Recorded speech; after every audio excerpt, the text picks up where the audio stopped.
explicar. Ela diz...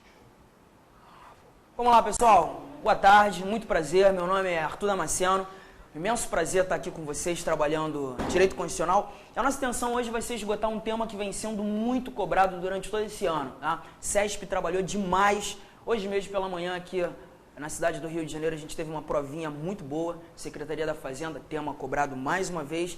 A gente vai falar sobre decretos autônomos. Uma das competências que a gente encontra lá no artigo 84 da Constituição, competência do Presidente da República. Mas a gente vai brincar um pouquinho para poder entender com tranquilidade, com efetividade, esse nosso tema, tá? Então vamos começar, perder tempo não.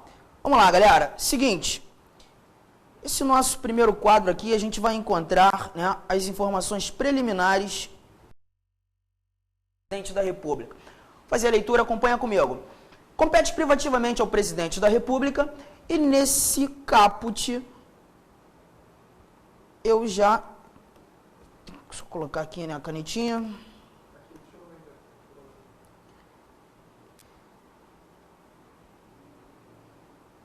Beleza, o slide.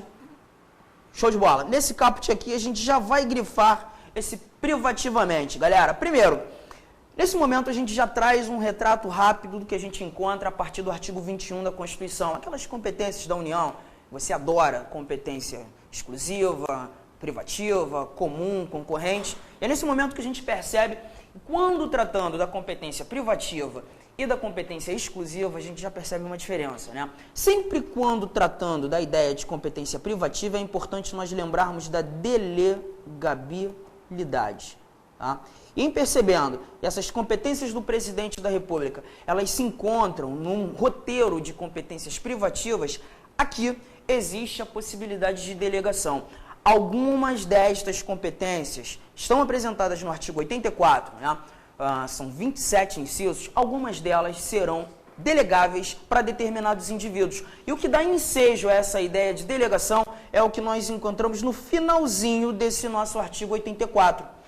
E o nosso parágrafo único determina que o Presidente da República poderá delegar as atribuições mencionadas nos incisos 6º, 12, 25, mas esse 25, apenas a primeira parte, aos ministros de Estado, ao Procurador-Geral da República e ao Advogado-Geral da União. Observarão os limites traçados nas respectivas delegações. Delegações estas que partirão do Presidente. Galera, mais um pouquinho acerca desse nosso parágrafo único. Você viu a informação acerca dos ministros de Estado, acerca do Advogado-Geral da União e do Procurador-Geral da República, né? E acerca desses três indivíduos apresentados aqui, a gente percebe que o ministro de Estado ele exerce um cargo que nós chamamos de ad nutum, que é aquele cargo que certamente você já viu em suas turmas teóricas, né? É de livre nomeação, livre exoneração. Podemos, inclusive, matar isso aqui percebendo que, para ser um ministro de Estado, levando em consideração as informações que nós encontramos no artigo 87 da Constituição, basta que este indivíduo tenha mais de 21 anos, tá? E que esteja em gozo dos direitos políticos. Será livremente nomeado pelo presidente, livremente exonerado pelo presidente. Não temos a necessidade de um concurso público. Tá? O presidente tem a liberdade de escolher aqueles que estarão abaixo dele, subordinados a ele, exercendo o auxílio na administração federal. Ministro de Estado. Quando nós falamos do Advogado-Geral da União, mais uma vez nós iremos lembrar de um cargo ad nutum. Ué, Arthur, estranho, porque o Advogado-Geral da União, para mim, é aquele que chefia a Advocacia Geral da União, né? Que, de maneira pragmática, a gente lembra, inclusive, do Escritório de Advocacia da União, os processos judiciais onde temos a União como parte ré, a Advocacia Geral está atuando. Aqueles diversos advogados que fazem um concurso público para ingressar nesse órgão. E você está me dizendo que o Advogado-Geral da União, ele exerce um cargo ad nutum? Sim.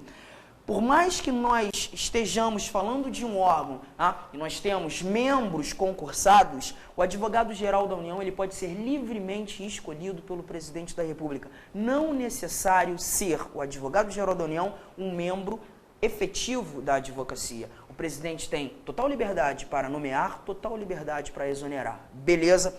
Claramente a gente já percebe que tanto os ministros de Estado quanto o Advogado-Geral da União são livremente nomeados, livremente exonerados pelo presidente, eles O grande problema é perceber esse último indivíduo aqui que recebe delegação do presidente, Procurador-Geral da República. E vou dizer, e esse camarada é o chefe do Ministério Público da União. Tá? Muita discussão nesse momento. Um grande constitucionalista, José Afonso da Silva, ele determina que o Ministério Público ele é um órgão vinculado ao nosso Poder Executivo. E diversas são as orientações dadas por ele. Né? Primeira está aqui, ó, PGR, que é o chefe do Ministério Público da União, ele recebe delegações, alguns incisos delegáveis, aqueles que já matamos, 6º, 12 e 25, primeira parte, esse PGR está recebendo delegação do presidente para exercer essas atividades. Né? Outro exemplo, o Procurador-Geral da República ele é indicado pelo presidente da República. Ele passa por aprovação prévia do Senado, mas a indicação ela é feita pelo presidente. Está percebendo uma proximidade muito grande? No âmbito do direito administrativo, a tia Maria Zalela de Pietro, ela determina que o Ministério Público já é considerado um quarto poder. Né? Certamente você já leu, já ouviu alguns professores comentando acerca desse assunto. Mas o nosso STF, por diversas orientações já tecidas, já determinou e já nos mostrou que o Ministério Público ele deve ser entendido como uma instituição permanente, sim, que é a informação que nós encontramos no artigo 127 caput, desvinculado e totalmente insubordinado aos poderes. Ele exerce uma função de fiscal da ordem jurídica. É por isso que você costuma ler em diversas obras, ele assume a função de custos legis, né? Fiscal da ordem jurídica. E nós vamos nos ater a esse posicionamento do STF, entendendo o Ministério Público como um órgão desvinculado, como uma instituição desvinculada, permanente, autônoma, insubordinado aos poderes. Não apresenta vinculação com o Poder Executivo, não apresenta vinculação com o Poder Judiciário, não apresenta vinculação com o Poder Legislativo. Entretanto, atua como um órgão ou uma instituição, uma função, né, que é essencial à atividade do Poder Judiciário, à atividade jurisdicional. Tranquilo? E percebendo que o nosso Procurador-Geral da República, que é o chefe do Ministério Público da União, Ministério Público Eixo, que não é vinculado ao Executivo, mesmo examinando esses dados, o PGR recebe. Foi apontado no parágrafo único do artigo 84 como um daqueles que vai poder exercer determinadas atividades, atribuições, competências do presidente por delegação. Beleza? Galera, vamos começar a nossa brincadeira então. A gente viu aquelas atribuições delegáveis, né? Mas eu começo tratando desses 3 incisos, 3º, 4º, 5º, porque esses dão ensejo a um entendimento acerca do processo legislativo. Inciso 3º já determina pra gente que compete ao presidente da República iniciar o processo legislativo na forma e nos casos previstos nesta Constituição. Processo legislativo a gente encontra a partir do artigo 59 do texto constitucional. O artigo 61, inclusive, determina diversas pessoas, autoridades, que podem iniciar o processo legislativo. É pensar no Congresso Nacional, né? Será que os nossos deputados federais têm a possibilidade de apresentar projetos de lei de sua autoria? Claro, são deputados, são parlamentares, trabalham na esfera legislativa. Da mesma forma, os nossos senadores e diversos outros indivíduos apontados, né? Órgãos, Supremo Tribunal Federal, Tribunais Superiores, Procurador-Geral da República, os cidadãos, quando tratando da iniciativa popular, e o mais importante nesse momento, já que estamos falando de competências do presidente, o próprio presidente, e esse roteiro a gente percebe aqui nesse momento, né? Quando falando, inciso 3º, o presidente tem a capacidade de iniciar o processo legislativo na forma e nos casos previstos nesta Constituição. Galera, vamos embora. Deixa eu usar aqui uma telinha em branco só para a gente brincar um pouquinho. Sei que o presidente da República terá a capacidade de apresentar um projeto de lei ao nosso Congresso Nacional. Está aqui o Congresso Nacional, a arquitetura de Oscar Niemeyer, nos mostrando de um lado a Câmara dos Deputados, do outro o Senado Federal. Quando o presidente apresenta o seu projeto, casa iniciadora, presidente apresentando o projeto, sempre será a Câmara dos Deputados. E aí eu te faço aquela perguntinha rápida que você já deve estar pensando. Quando o projeto do presidente chega à Câmara, será que a Câmara tem a capacidade de alterar esse processo no momento da deliberação? Tem. Tá? Deliberação que vai acontecer na Câmara, alterações eventualmente acontecendo, aprovação rolando na Câmara dos Deputados, o projeto será enviado ao nosso Senado Federal. O Senado Federal, da mesma forma, terá a possibilidade de em, deliberando acerca do assunto tratado no projeto, alterar determinadas informações. Alterações que também retornam à Câmara, merecendo ali a aprovação da Câmara dos Deputados. Eu não vou me ater muito no processo legislativo. Todas essas informações nós encontramos a partir do artigo 64, né? Uma íntegra de apresentação de projetos de lei do presidente da República, a urgência que o presidente pode pedir, exigindo ou apresentando, determinando melhor, 45 dias para a Câmara, 45 dias para o Senado, esse retorno, 10 dias para o exame da Câmara. O importante é perceber que, depois de todo esse trâmite, projeto de lei do presidente sendo aprovado na Câmara, no Senado, esse projeto ele vai retornar ao presidente da República. E a gente começa a brincar agora de maneira mais clara. Perceba, o presidente apresentou um projeto original que pode ter sido modificado na Câmara dos Deputados, com a sua eventual aprovação enviado para o Senado Federal, mais algumas alterações, e depois de todo o trabalho do Poder Legislativo, o projeto agora aprovado é enviado para o presidente. É nesse momento que a gente precisa voltar para a listagem de competências e perceber o que diz o nosso inciso 4º. No terceiro, nós percebemos o presidente iniciando o processo legislativo, apresentando o projeto de lei. No inciso 4º, a gente já percebe, primeira palavrinha, que o presidente tem a capacidade de sancionar o projeto. Vou voltar para o meu quadro, para o meu desenho. O presidente agora recebeu o projeto aprovado, ele tem a possibilidade de dar a sanção. Galera, mas muito cuidado. O presidente da República ele não é obrigado a sancionar o projeto. Em percebendo que o seu projeto foi alterado, perdendo aquele prisma inicial dos dados apresentados no projeto original, o nosso inciso 6º determina também que no lugar da sanção, melhor, 5º, né? Determina também que no lugar da sanção o presidente pode vetar projetos de lei, seja um veto total, seja um veto parcial. Galera, olha para cá. O presidente percebeu que as alterações elas ultrapassaram um determinado limite, enfim, na íntegra, as informações que foram apresentadas no seu projeto. Não trouxe a sanção, trouxe o veto. Aqui eu complemento. O presidente da República só pode vetar utilizando duas motivações, tá? Primeira motivação, contrariedade ao interesse público. Artigo 66 nos mostra isso. Segunda motivação, a inconstitucionalidade. Duas motivações que vão certamente fundamentar o veto do presidente da República nesse momento. Beleza? Vamos caminhar agora os passos normais, olhando para a sanção, mais uma vez olhando para o nosso inciso 4º. As duas primeiras atividades já estão aqui, a sanção e o veto. Vou voltar para a sanção. O inciso 4º diz que o presidente vai sancionar, promulgar e fazer publicar as leis, bem como expedir decretos e regulamentos para sua fiel execução. Beleza. Primeira bolinha, né? O presidente sancionou, o presidente aqueceu, verbo apresentado lá no nosso artigo de número 66, o presidente está concordando com todas as alterações e aprovações que aconteceram tanto na Câmara quanto no Senado Federal. A sanção merece, sim, que a sociedade tome conhecimento que daqui a pouquinho, em momento posterior, nós teremos uma alteração dessa ordem jurídica. Uma nova lei, um novo ato legislativo será introduzido à nossa ordem jurídica. E o atestado à sociedade de alteração da ordem jurídica tem por nome o que chamamos de promulgação, a segunda atividade apresentada no nosso inciso 4º. O presidente sanciona, o presidente concorda, o presidente promulga, o presidente atesta, mas os efeitos dessa lei à sociedade, à administração, só tomarão realmente efetividade a partir do momento da chamada publicação. Deixa eu apagar isso aqui, ó. Publicação.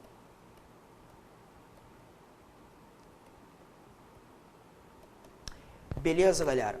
Então, a gente tem sanção, promulgação, publicação, e no direito civil você já percebe, né, os dados acerca da vacatio legis sendo respeitadas nesse momento da publicação. Sanção, promulgação, publicação, passo normal, caminho rápido, beleza? Mas você já sabe que no lugar da sanção, o presidente poderia ter vetado, entendendo aquele projeto aprovado como contrário ao interesse público, entendendo o projeto, obviamente, sendo auxiliado pelos seus ministros de Estado, a própria Advocacia Geral da União, inconstitucional. Veto este que traz um caminho um pouco mais demorado, porque, galera, quando o presidente veta o projeto, esse veto deve ser levado novamente ao conhecimento do Congresso Nacional.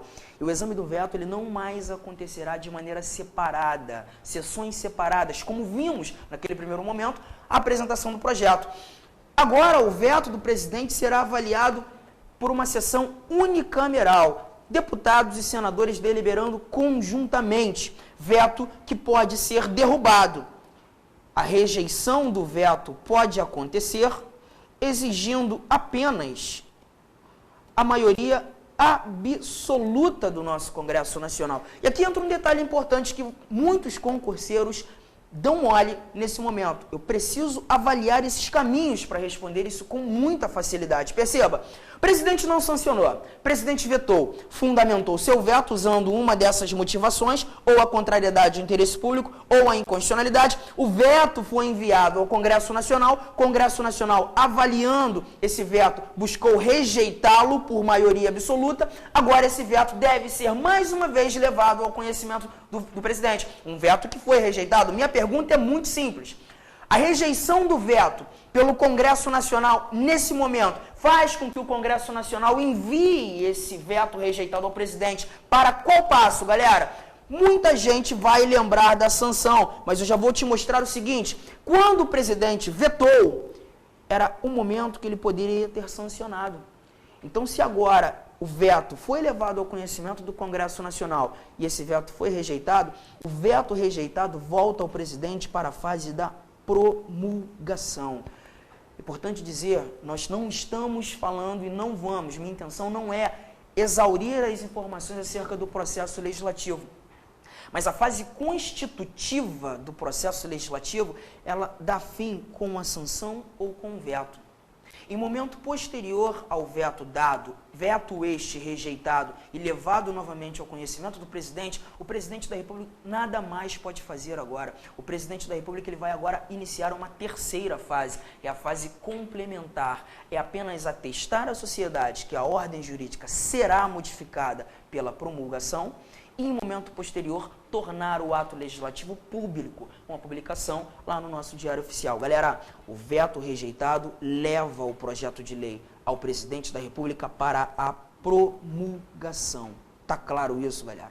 E aí a gente percebe que todo esse cenário já tratado por nós, ele nos mostra aqui, levando em consideração determinados assuntos, já te digo, artigo 61, parágrafo 1º, determinados assuntos eles são de competência exclusiva do presidente, como, por exemplo, se a intenção é criar um novo órgão na administração direta ou autarquia, né, a gente já vai perceber que esse assunto só pode ser iniciado pelo presidente, mexer, efetivo, né, soldo, forças armadas, só o presidente. Parágrafo 1º, artigo 61 nos mostra determinados assuntos que só o presidente faz. Galera, presta atenção, estou dizendo agora que o presidente tem a intenção de criar um novo órgão, tem a intenção de criar um novo cargo, tem a intenção de extinguir um órgão. Ele pode fazer isso? Pode. Atividade que só pode ser feita por ele, artigo 61, parágrafo 1º, e vai fazer isto mediante a apresentação de um projeto de lei à Câmara dos Deputados, dando início a todo esse caminho de processo legislativo que nós mostramos aqui. Tudo bem, pessoal? Ó, o que eu mostrei para você, então, foi o seguinte. Voltando aqui aos nossos incisos já lidos. O presidente da República, inciso 3º, inicia processo legislativo na forma e nos casos previstos nesta Constituição, dados que nós encontramos a partir do artigo 59. Inciso 4º, vai sancionar, promulgar, fazer publicar as leis, bem como expedir decretos e regulamentos para sua fiel execução, aquele chamado decreto regulamentar, e vai apresentar apenas diretrizes, a melhor aplicabilidade da lei, ou melhor, né, ou vetar projetos de lei, veto este que pode ser total ou parcial. O veto pode atingir apenas artigo, ou a linha, ou parágrafo, ou inciso, não necessariamente todo o projeto. Tranquilo, galera, esse passo está bonito, mas o mais importante para a gente é chegar aqui no inciso 6º para falar do decreto autônomo. Esse assunto merece muito cuidado. Galera, inciso 6º, Primeiro inciso, primeira atribuição delegável. Então a gente já está percebendo que o presidente da República pode delegar a edição de decreto autônomo aos ministros de Estado, ao advogado-geral da União, ao procurador-geral da República. E o inciso 6 nos mostra o seguinte: dispor mediante decreto sobre a linha A, a organização e funcionamento da administração federal, quando não implicar aumento de despesa, nem a criação ou extinção de órgão público. Segunda linha, a linha B, quando a intenção for extinguir função ou cargo público, apenas quando eles se apresentam vagos. Galera, esse nosso decreto autônomo, você já está percebendo na leitura, ele foi introduzido por emenda constitucional, emenda de número 32, 2001. E a intenção é gerar celeridade na organização e no funcionamento da administração federal. A gente já percebeu, né, aquele desenho do processo legislativo, que se a intenção do presidente for criar um órgão, for extinguir um órgão, for criar um cargo, ele tem essa competência exclusiva de apresentar um projeto de lei ao conhecimento do nosso Congresso Nacional e o processo legislativo, que em regra geral é demorado. Primeiro a apreciação da Câmara, depois a apreciação do Senado, podendo voltar para a Câmara, depois voltando a presidente, sanção, promulgação, publicação, ou se porventura rolar veto, ainda volta para o... Enfim, aquela verdadeira loucura, algo que pode demorar absurdamente. Mas nesse momento nós estamos levando em consideração um ato do Poder Executivo que tem a capacidade de substituir a lei, mas para assuntos específicos, apenas no que foi tratado na nossa linha A, apenas no que foi tratado na linha B. Arthur, me dê exemplos. Vamos embora, vamos colocar alguns exemplos importantes aqui. Olha aqui, ó. Primeiro, um exemplo do processo, né? Vamos imaginar que a dona Dilma tem a intenção agora de criar o Ministério do Concurso Público, tá?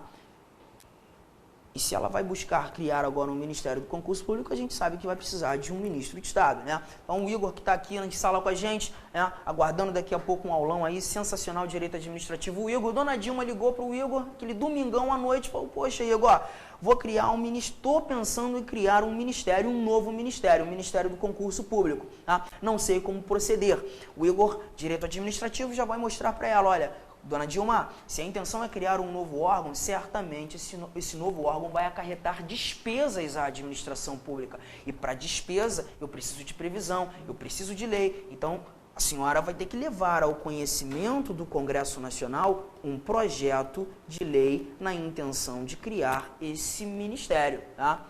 E em percebendo o ministério criado, dona Dilma contratando o Igor como novo ministro de Estado, ele vai ter o seu subsídio, vai ter uma remuneração. Está vendo o gasto? Está percebendo o prejuízo? Então eu sei que todos esses dados que exercem, que determinam gastos, previsão de gastos, aumentos de despesas, nós teremos a necessidade de projeto de lei. Nós teremos a necessidade da participação da Câmara, do Senado, aprovando a intenção, voltando ao presidente para a sanção, promulgação, publicação. Tranquilo, galera?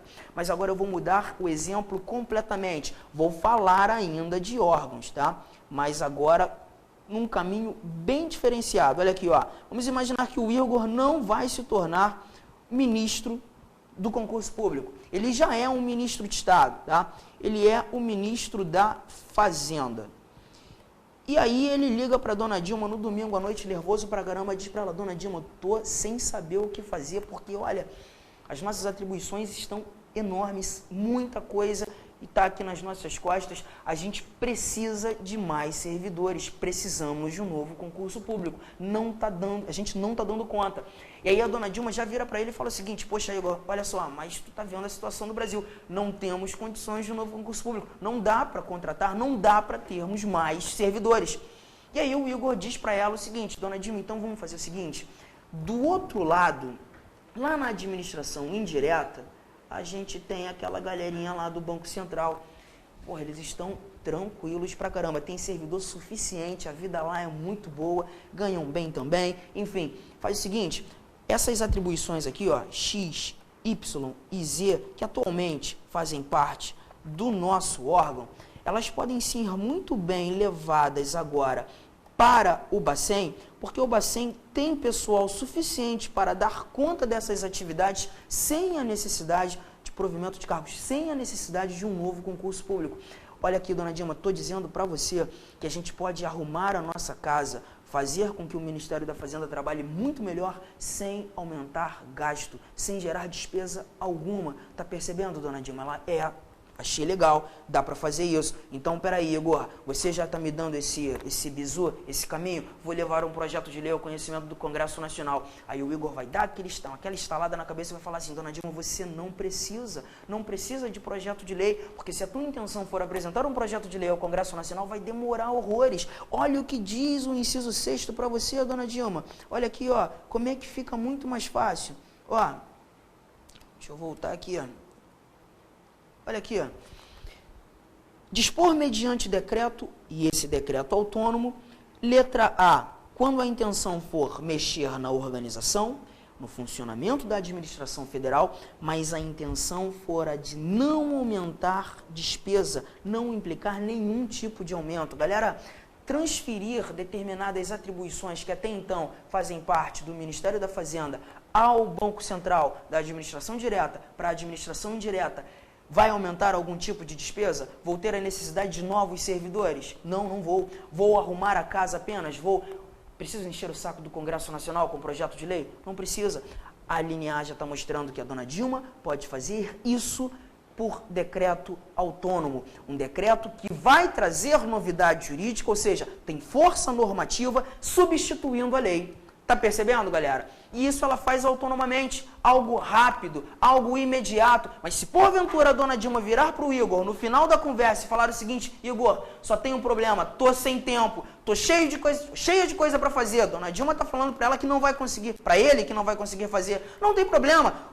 Mais uma vez o Igor vai alertar a dona Dilma de algo que provavelmente ela esqueceu. Dona Dilma, esse inciso é o 6º, é a primeira atividade no roteiro de competências do presidente da República, suas competências que podem ser delegadas. Perceba que essas delegações elas podem atingir o advogado-geral da União, pode atingir o procurador-geral da República, pode atingir ao ministro de Estado. Eu sou um ministro de Estado, delega para mim, eu mesmo faço.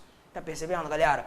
Outro exemplo, agora olhando para a nossa linha B, a extinção de funções ou cargos públicos federais. Vou dar uma voltadinha lá na minha tabela para trazer mais um exemplo interessante. Olha aqui, ó. Vou voltar àquela brincadeira lá do Ministério do Concurso Público, tá? E agora o Igor não é mais o nosso ministro da Fazenda. O Ministério do Concurso Público foi criado.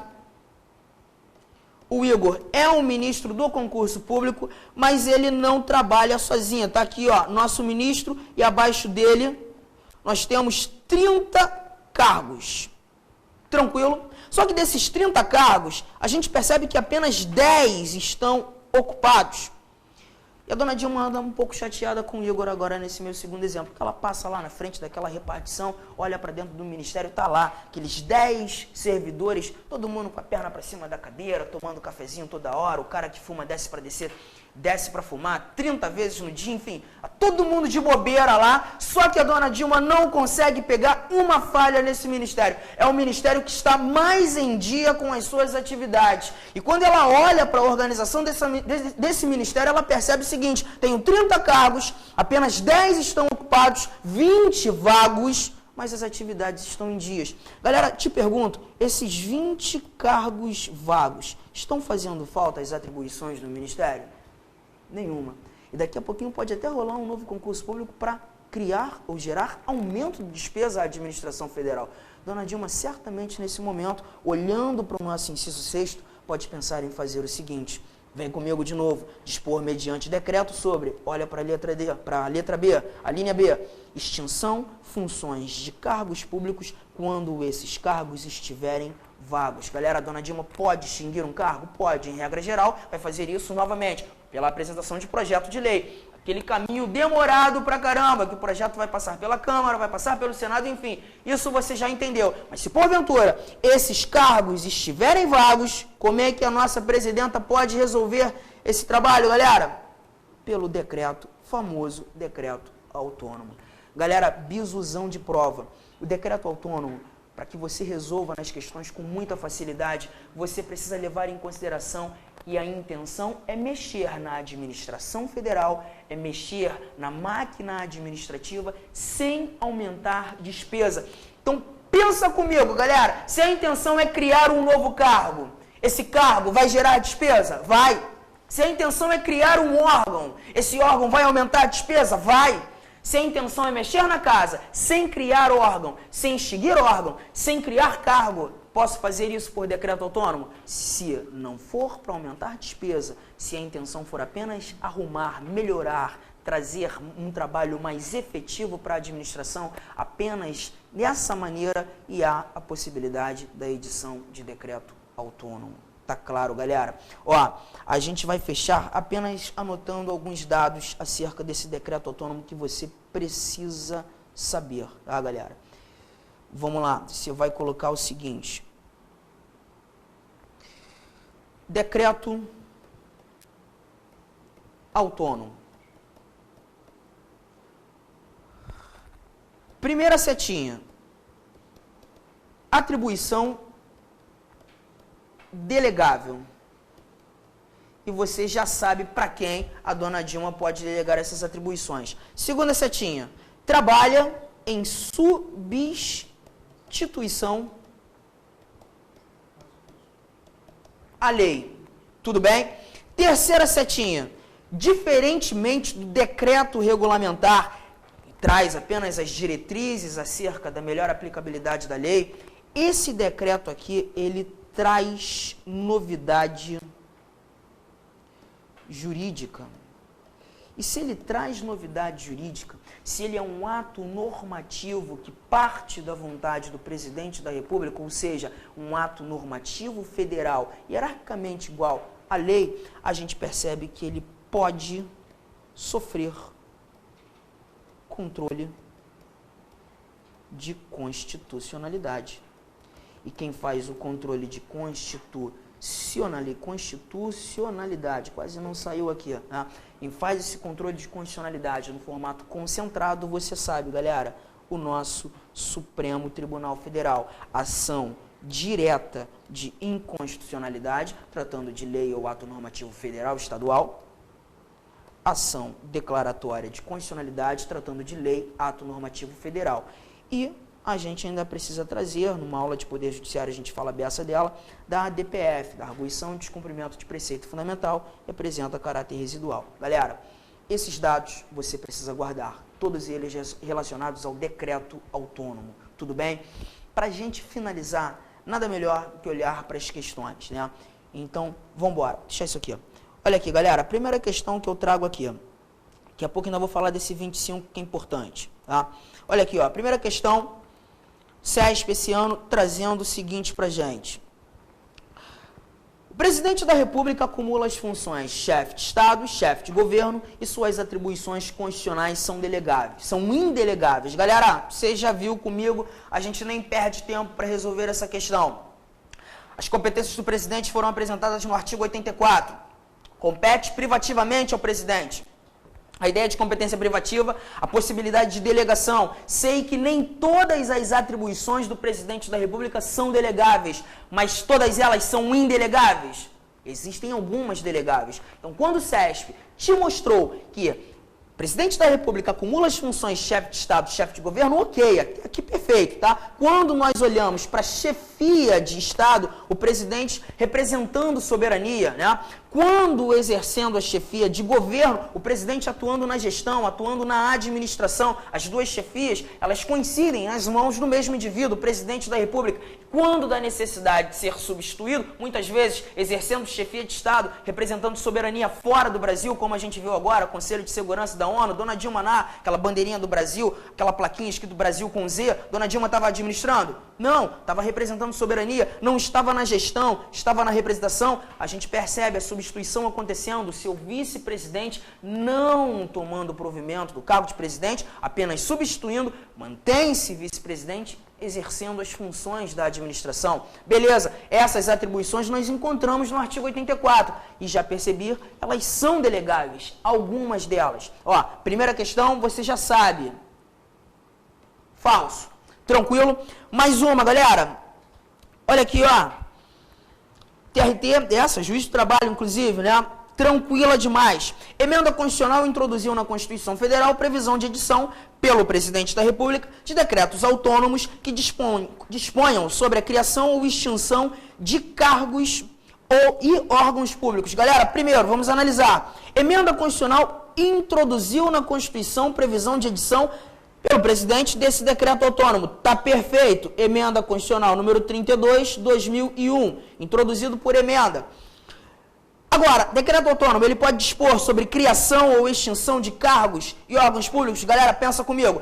Extinguir cargos quando vagões gera efetividade, gera celeridade, melhora o trabalho? Sim, pode ou não pode? Pode, mas pensa comigo. Se a intenção é criar um cargo, estou aumentando despesa ou vou aumentar a despesa? Vou. Dá para fazer por decreto autônomo? Não. Se a intenção é extinguir um órgão, vou gerar despesa, prejuízos à administração, ao desenho da administração, posso fazer por decreto? Não. Esses dois dados, projeto de lei, decreto não. Mais um item que você está colocando aí, ó, como falso. Mais uma questãozinha, vamos embora. Olha aqui, ó. Com o objetivo de organizar a administração federal, o presidente da República pode, mediante decreto, extinguir cargo público quando vago, olha aí, ó, gerando melhor a administração, bem como extinguir órgão público. Galera, de novo, aquele prisma da utilização do decreto autônomo. Se eu tenho prejuízos, se eu aumento despesa, eu não posso usar decreto. Eu, presidente, tá? Perceba, quando a intenção foi aqui, no primeiro momento, nossa questão, extinguir um cargo público por ele estar sendo apresentado como vago, legal, estou melhorando a administração. Mas quando nos mostrou a ideia de extinguir um órgão, é prejuízo. Vou gerar prejuízos ao desenho da administração. Não dá para fazer por decreto. Nosso item também falso. Mais uma. A Constituição Federal autoriza a criação ou a extinção de órgãos públicos por meio de decreto presidencial. Tá ficando fácil, olha aqui, ó. Órgão público, posso criar? Posso. Posso extinguir? Posso por decreto? Não. Posso por projeto de lei, apresentação, projeto de lei, Congresso Nacional, todo aquele processo legislativo. Galera, mais um dado falso. Tá percebendo mais uma vez a ideia do prejuízo? Tá percebendo mais uma vez? Então, olha aqui, galera, é sempre esse prisma que você vai levar para a tua prova. E todas essas questões versando sobre o decreto autônomo, questões formato CESP de 2013. Olha que linda essa questão aqui da ANS, galera, linda. Ó, se um decreto do presidente da República transferir para a Agência Nacional de Saúde Suplementar competências que sejam atualmente atribuídas ao Ministério da Saúde, e se essa modificação, olha que coisa bonita, se essa modificação não implicar aumento de despesas, tal decreto será constitucional. Várias nuances aqui, ó. Você está percebendo que a intenção do presidente da República é transferir atribuições de um órgão da administração pública direta a uma autarquia especial, tá? Administração pública indireta, mas está clara na leitura da nossa questão, do nosso item, que essa intenção de transferir atribuição não vai implicar aumento de despesa. E mais, está dizendo que esse decreto será considerado constitucional. Galera, decreto autônomo passa por um controle político de constitucionalidade ou um controle jurisdicional de constitucionalidade. Lembra que eu falei? Ele pode passar por aquele controle concentrado de constitucionalidade, STF. Está certíssima a questão. Linda questão. Tudo bem, pessoal? Vamos embora, porque resolver questão é tudo pra gente. Olha aqui, ó, mais uma. A competência do presidente da República para prover cargos públicos federais não pode ser delegada a ministro de Estado. Arthur, você não falou sobre isso. Pois é, a gente vai voltar um pouquinho aí no nosso material e olhar para o nosso inciso 25. Dá uma olhada aí nele, galera. Só apagar essa tabelona toda aqui para você ficar tranquilo na leitura do inciso aí comigo na telinha.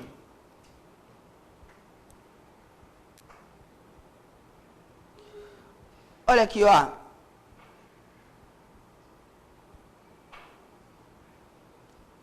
Galera, o 25 é mais uma atividade do presidente delegável. Nós só olhamos para o inciso 6º. Quando nós começamos a nossa aula, nós falamos do 6º, do 12 e 25. 25, primeira parte.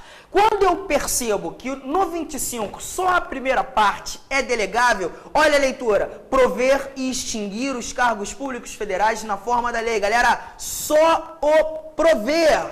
O presidente da República tem a capacidade de delegar. Provimento de cargos por concurso. Então eu já percebo que o presidente pode dar essa atividade, delegar, autorizar essa atividade aos ministros de Estado, ao AGU, ao PGR. Prover. Arthur, extinguir, ele não pode. Mas perceba, galera, essa extinção aqui, nós levamos a regra do cargo ocupado. Tranquilo? A minha pergunta, presidente da República tem a capacidade de extinguir um cargo público ocupado? Tem. Quando vago, Arthur, eu sei que tem.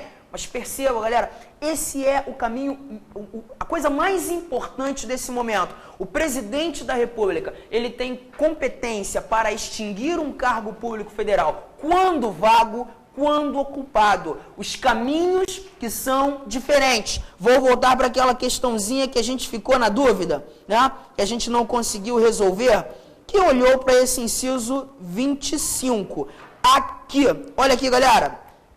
A competência do presidente da República para prover cargos públicos federais não pode ser delegada a ministro de Estado. Arthur, onde está esse provimento de cargos aí, competência do presidente? Está lá no inciso 25. Arthur, mas o 25 traz duas partes pra gente, o prover e o extinguir. Pois é, o prover é a primeira parte. Primeira parte é delegável? É. Então, presta atenção, galera. Quando você leu nessa questãozinha aqui, ó, TJ, trazendo pra gente que provimento de cargos públicos federais não pode ser delegado a ministro de Estado, já está falso. Mas eu preciso que você resolva todo e qualquer conflito nessa relaçãozinha aí de extinguir cargo, né? Que olhando para o nosso inciso 25 é a segunda parte. Galera, essa tabelinha você precisa ter no teu caderno, no teu material de estudo. Presta atenção. Extinção de cargo ou de cargos públicos. Essa competência é de quem, galera? Presidente da República. Tá? Agora, você precisa lembrar que o presidente da República ele pode extinguir os cargos quando vagos, quando ocupados. Tranquilo? Pessoal, quando o cargo público está vago, o presidente pode extinguir, mas a minha pergunta é a seguinte, pelo caminho rápido ou pelo caminho demorado? Está ajudando a melhorar a administração? Sim, Arthur. Então o caminho é rápido. O caminho rápido, lembro do quê, pessoal? Lembro do decreto autônomo. O presidente da República pode extinguir um cargo quando ocupado? Pode, Arthur, mas ele depende daquele famoso processo legislativo. Arthur, onde eu leio isso? Inciso 6º, inciso 25, segunda parte. Arthur, o presidente da República pode delegar algumas dessas atribuições aos ministros de Estado, ao advogado-geral da União, ao procurador-geral da República? Pode. Pode qual? Lembre-se que o 6º, decreto autônomo, primeira atividade delegada, quando o cargo público se apresenta como vago, o presidente pode delegar essa atividade a estes indivíduos aqui, ó, e vai fazer também pelo mesmo caminho rápido, pelo decreto autônomo. Arthur, mas se o cargo está ocupado, o presidente pode extinguir? Pode. Decreto autônomo, não. O caminho é demorado. Esse caminho demorado está onde? 25, segunda parte. 25, segunda parte, galera, não é a parte delegável. Então, eu sei que se ele estiver ocupado, o presidente não tem a capacidade de delegar. Tranquilo, galera? Bom, a gente matou aí informações acerca desse decreto autônomo, muito simples, algo que a gente encontra. Vimos no nosso artigo 84, inciso 6º, uma atribuição delegável. Tá? Nossa intenção seria até falar mais, acerca de mais alguns detalhes, mas numa próxima oportunidade nós teremos aí momento de falar mais sobre substituição, sucessão do presidente, cadeia sucessória presidencial. Estou fechando aqui, espero ter atendido aí a vocês, concurseiros, que sempre ou em determinados momentos tem alguma certa dúvida quando da aplicação desse instituto, decreto autônomo, matamos. E galera, agradeço a presença de todo mundo, tá? Agora vocês vão ter uma aula de Direito Administrativo com o nosso professor Igor Dalto, excelente, tá? e espero ter mais uma oportunidade de estar trabalhando com vocês aí. Qualquer dúvida, me adiciona lá no Facebook, no material tem lá o meu perfil, pega lá, anota, coloca pra gente poder trocar ideia, tirar qualquer dúvida. Valeu? Um grande abraço, boa tarde aí pra todo mundo. Ela diz que precisa se acreditar.